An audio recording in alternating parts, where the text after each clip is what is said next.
నమస్తే. 2016లో పెద్ద నోట్ల రద్దు, ఆ తర్వాత 2000 నోటు మాయం. అప్పట్లో కొత్త నోట్లలో నానో జీపీఎస్ ఉందని, భూమిలో పాతేసినా పసిగట్టవచ్చని ఎన్నో రూమర్లు వచ్చాయి. అవన్నీ ఉత్తవే అని తేలిపోయింది. ఇప్పుడు దేశంలో మరో కొత్త కరెన్సీ రాబోతుందని మళ్ళీ టాక్ మొదలైంది. అదే ప్లాస్టిక్ కరెన్సీ అలియాస్ పాలిమర్ నోట్లు. కానీ ఇక్కడ ఒక క్లారిటీ ముందే చెప్పాలి, ఇది ఇంకా లాంచ్ అవ్వలేదు. ఆర్బీఐ ఆ ప్రాసెస్ ఇప్పుడే మొదలుపెట్టింది. అసలు ఏం జరుగుతోంది? ఈ ప్లాస్టిక్ నోట్లు ఎందుకు తెస్తున్నారు? పాత నోట్లు రద్దయిపోతాయా? బ్లాక్ మనీ దాచుకోవడం సులువవుతుందా? పూర్తి వివరాలు ఇప్పుడు చూద్దాం. జూలై 17, 2026న ఆర్బీఐ అనుబంధ సంస్థ అయిన భారతీయ రిజర్వ్ బ్యాంక్ నోటు ముద్రన్ ప్రైవేట్ లిమిటెడ్ ఒక గ్లోబల్ ఎక్స్ప్రెషన్ ఆఫ్ ఇంట్రెస్ట్ విడుదల చేసింది. దేశీయంగా సెక్యూరిటీ గ్రేడ్ పాలిమర్ సబ్స్ట్రేట్ తయారీ యూనిట్ నెలకొల్పేందుకు తగిన సాంకేతిక భాగస్వాములు సరఫరాదారుల కోసం ఈ ఈఓఎల్ ఇచ్చారు. దాదాపు 68,000 రిముల ఒపాసిఫైడ్ పాలిమర్ సబ్స్ట్రేట్ సరఫరా కోసం ఇండికేటివ్ ఆర్డర్ కోరుతున్నారు. ఒక్కో రిమ్లో 500 షీట్లు ఉంటాయి. ఆసక్తి గల కంపెనీలు ఆగస్టు 18, 2026 లోపు తమ బిడ్లను సమర్పించాల్సి ఉంటుంది. అంటే ఇది కేవలం తొలి అడుగు మాత్రమే.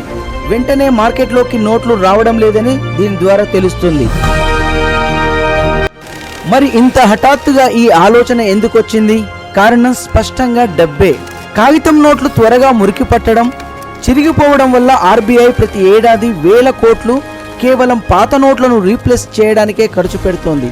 2024 ఆర్థిక సంవత్సరంలో సాయిల్డ్ నోట్ల రీప్లేస్మెంట్కు దాదాపు 5,100 కోట్లు ఖర్చయితే 2025 ఆర్థిక సంవత్సరంలో ఇది దాదాపు 6,373 కోట్లకు పెరిగింది. ఒక్క ఫైనాన్షియల్ ఇయర్లోనే 2,380 కోట్ల నోట్లు పనికి రాకుండా పోయి డిస్పోజ్ చేయాల్సి వచ్చింది. అంతకు ముందు ఏడాది ఇది 2,124 కోట్లు మాత్రమే. అంటే డిమాండ్తో పాటు వేస్ట్ కూడా పెరుగుతోంది. దీనికి పరిష్కారంగా ముద్రణ ఖర్చు కాస్త ఎక్కువైనా దీర్ఘకాలంలో ఆదా చేసే పాలిమర్ నోట్ల వైపే ఆర్బీఐ చూస్తోంది. ఎందుకంటే పాలిమర్ నోట్లు కాగితం నోట్ల కంటే దాదాపు 2.5 రెట్లు ఎక్కువ కాలం మన్నుతాయని అంతర్జాతీయ అనుభవం చెబుతోంది. ఇది ఆర్బీఐకి కొత్తగా వచ్చిన ఆలోచన ఏం కాదు. 2009 నుంచే ఈ ఎజెండా ఆర్బీఐ దగ్గర ఉంది. 2015-17 మధ్య 10 రూపాయల పాలిమర్ నోట్ను జైపూర్, షిమ్లా, భువనేశ్వర్, మైసూర్, కొచ్చి ఈ 5 విభిన్న వాతావరణ పరిస్థితులున్న నగరాల్లో ఫీల్డ్ ట్రయల్ గా ప్రవేశపెట్టాలని ప్రభుత్వం పార్లమెంట్లో ప్రకటించింది కూడా.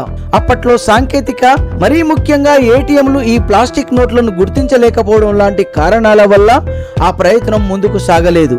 ఇప్పుడు పరిస్థితి మారింది. ఆధునిక ఏటీఎంలు పాలిమర్ నోట్లను ఖచ్చితంగా గుర్తించి డిస్పెన్స్ చేయగలవని అధికారులు చెబుతున్నారు.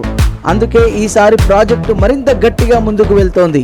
తాజా సమాచారం ప్రకారం ఆర్బీఐ బోర్డు పాట్నా, ముంబైలో జరిగిన సమావేశాల్లో కూడా ఈ అంశంపై చర్చించింది. ఇక అందరి మనసుల్లో మెదిలే ప్రశ్న, కొత్త ప్లాస్టిక్ నోట్లు వస్తే పాత కాగితపు నోట్లు రద్దవుతాయా? దీనిపై స్పష్టత ఏంటంటే ఇది ముందుగా కేవలం 10-20 తక్కువ విలువ నోట్లతో మొదలయ్యే పైలట్ ప్రాజెక్టు మాత్రమే. పెద్ద ఎత్తున దేశవ్యాప్తంగా అన్ని నోట్లను పాలిమర్లోకి మార్చే నిర్ణయం ఇంకా తీసుకోలేదు. కాటన్ ఆధారిత కాగితం నుంచి పాలిమర్కు మారడానికి కొత్త ప్రింటింగ్ టెక్నాలజీ, ప్రత్యేక సెక్యూరిటీ ఇంకులు, పూర్తిగా కొత్త రా మెటీరియల్ సప్లై చైన్ అవసరం. కాబట్టి ఇది ఒక్కసారిగా జరిగే మార్పు కాదు, దశల వారీగా జరిగే ప్రక్రియ. ఈలోగా పాత కొత్త నోట్లు రెండూ ఏకకాలంలో చలామణిలో ఉంటాయి. మరి బ్లాక్ మనీ, నకిలీ నోట్ల విషయంలో ఏంటి పరిస్థితి? పాలిమర్ నోట్లలో ఉండే క్లియర్, ట్రాన్స్పరెంట్ విండోస్ లాంటి అధునాతన ఆప్టికల్ సెక్యూరిటీ ఫీచర్ల వల్ల వీటిని కలర్ జిరాక్స్ లేదా సాధారణ ప్రింటింగ్ ద్వారా నకిలీ చేయడం చాలా కష్టమని నిపుణులు చెబుతున్నారు. అలాగే ఇవి తేమకు, నీటికి, చిరిగిపోవడానికి ఎక్కువ నిరోధకత కలిగి ఉంటాయి కాబట్టి మురికి కూడా తక్కువగా పట్టుకుంటాయి. అయితే బ్లాక్ మనీ కోణంలో చూస్తే ప్రస్తుతానికి కేవలం 10-20 చిన్న నోట్లకే పరిమితం కావడంతో భారీ మొత్తాలు దాచుకోవడానికి ఇవి ప్రాక్టికల్గా ఉపయోగపడవు. పైగా ప్లాస్టిక్ నోట్ల జారుడు స్వభావం వల్ల పెద్ద మొత్తాల్లో కట్టలు కట్టి భద్రపరచడం అంత ఈజీ కాదు. ప్రపంచవ్యాప్తంగా చూస్తే 1988లో తొలిసారిగా ఆస్ట్రేలియా $10 నోటుతో పాలిమర్ కరెన్సీని ప్రవేశపెట్టింది. ఆ తర్వాత సింగపూర్, ఇండోనేషియా, థాయిలాండ్, మలేషియా, 1998లో యూరోప్లో, మొదటిసారిగా రొమేనియా, 2011లో కెనడా, ఇలా ఇప్పటి వరకు 60కి పైగా దేశాలు పూర్తిగా లేదా కొన్ని నోట్లకు పాలిమర్ కరెన్సీ అమలు చేస్తున్నాయి. అమెరికా డాలర్ మాత్రం కాటన్ లెనిన్ మిశ్రమం మెటీరియల్తోనే కొనసాగుతోంది. ఇప్పుడు భారత్ వంతు వచ్చింది, కానీ ఇది ఇంకా ప్రారంభ దశలోనే ఉంది. పూర్తి రోల్అవుట్కు సమయం పట్టవచ్చు. మరి ఈ ప్లాస్టిక్ కరెన్సీ రాకపై మీ అభిప్రాయం ఏంటో కామెంట్ చేయండి. ఇలాంటి అప్డేట్స్ కోసం చూస్తూనే ఉండండి హైదరాబాద్ న్యూస్ టైం.